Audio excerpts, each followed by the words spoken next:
আসসালামু আলাইকুম। সবাই তো ফার্মের ভিতরে ভিডিওগুলো দেখেন, বাইরের কি অবস্থা একটু কেউ জানেন না। নিচে যে নেট বান্ধে দেওয়া হয়েছে, টানা দেওয়া হয় নাই, ইনশাল্লাহ 1-2 দিনের ভিতরে টানা দিয়ে দিব।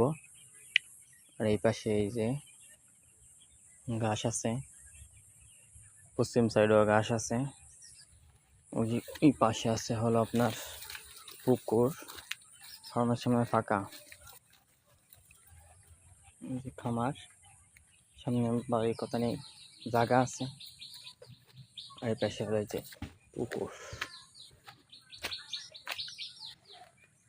ফার্মের ভিতরে যাওয়া যাক।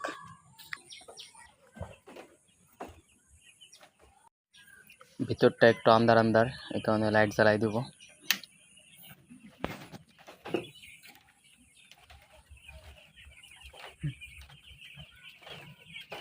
মুরগিগুলো স্বাভাবিকভাবে আছে। আজকে টুলগুলো খোটার কথা ছিল, কিন্তু খোটা হয় নাই।